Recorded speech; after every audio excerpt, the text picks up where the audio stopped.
Baik, selamat pagi semua. Bagaimana kabarnya hari ini? Semoga kita semua selalu dalam keadaan yang sehat ya.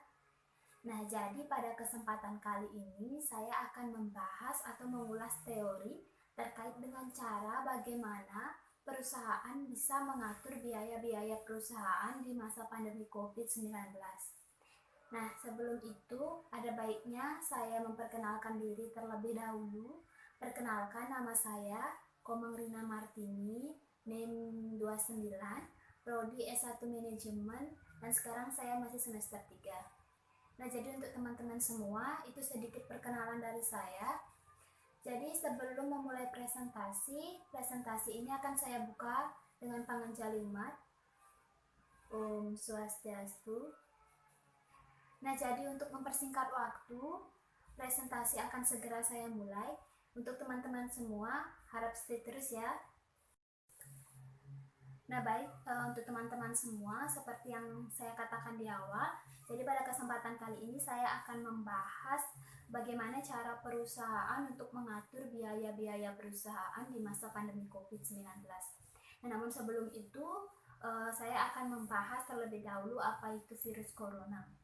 Nah, jadi virus corona itu merupakan sebuah virus yang pertama kali berasal dari kota Wuhan, Cina pada Desember lalu.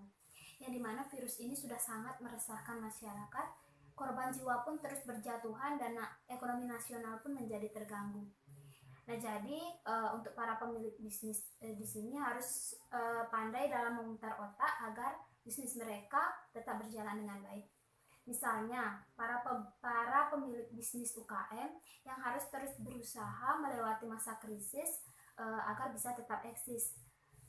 Nah, jadi di sini ada cara yang bisa kita lakukan, yaitu dengan menjaga kestabilan cash flow. Nah, jadi cash flow itu apa? Cash flow itu merupakan, atau yang lebih kita kenal dengan arus kas di sini, merupakan sebuah pencatatan yang dimana pencatatan ini bisa menunjukkan aliran pemasukan dan pengeluaran perusahaan pada suatu periode tertentu.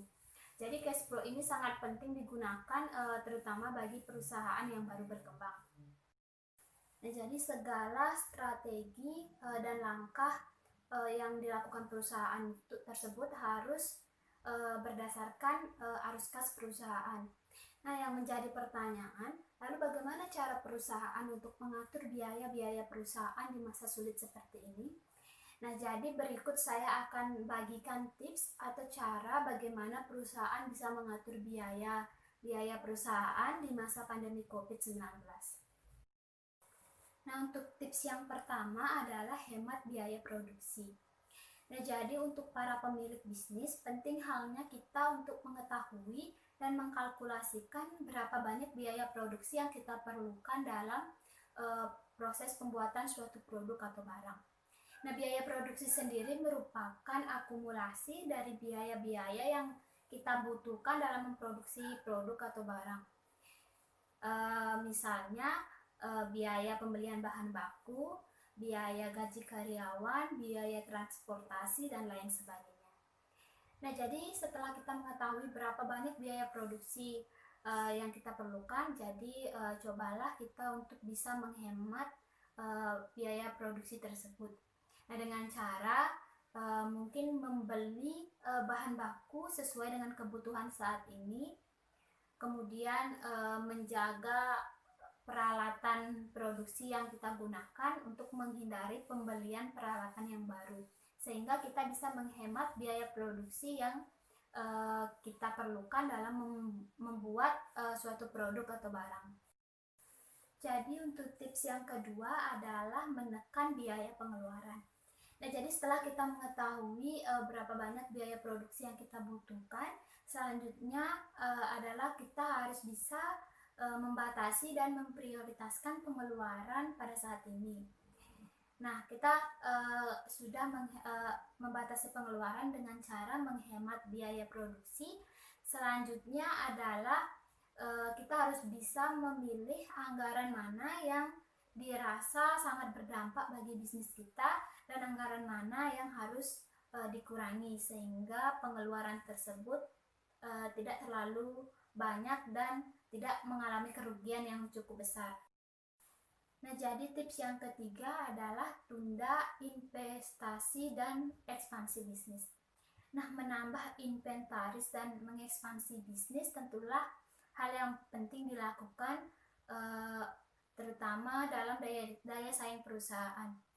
Nah, namun dalam melakukan investasi tentulah membutuhkan biaya yang tidak sedikit, sehingga akan mempengaruhi pengeluaran perusahaan. Kecuali kita memang benar-benar yakin akan melakukan investasi yang akan berdampak besar bagi perusahaan. Nah, jadi investasi di sini dan ekspansi bisnis di sini bisa saja dilakukan oleh perusahaan, hanya saja harus tetap memperhatikan laba yang dihasilkan oleh perusahaan. Nah, baik, tips yang keempat adalah melakukan promosi agar menambah penjualan. Nah, jadi dalam berbisnis tentu promosi itu sangat penting untuk dilakukan. Nah, jadi mungkin pada zaman dahulu promosi hanya dilakukan melalui mulut ke mulut, namun pada era modern seperti sekarang ini, kita bisa melakukan promosi dengan melalui media sosial, misalnya mempromosikan barang melalui WhatsApp, Instagram, Facebook, atau sosial media lainnya. Nah, terlebih kita bisa melakukan pemotongan harga agar menarik perhatian konsumen dan konsumen tersebut dapat membeli barang atau produk yang kita tawarkan. Nah, terlebih kita mengetahui berapa banyak biaya produksi yang kita butuhkan dalam memproses barang atau produk, sehingga dalam melakukan pemotongan harga bisa menjaga kestabilan keuangan, sehingga perusahaan tidak mengalami kerugian yang begitu besar. Nah, tips yang kelima adalah menyiapkan dana cadangan. Nah, jadi semua perusahaan penting halnya untuk menyiapkan dana cadangan, terutama di masa sulit seperti sekarang ini. Misalnya, dana cadangan tersebut digunakan pada situasi darurat, sehingga dana cadangan tersebut bisa diambil ketika perusahaan benar-benar membutuhkannya. Baik, untuk teman-teman semua, itu sedikit materi yang bisa saya sampaikan. Apabila ada salah kata dalam pengucapan, saya mohon maaf. Akhir kata, presentasi saya tutup dengan Parama Santi. Om Santi, Santi, Santi Om.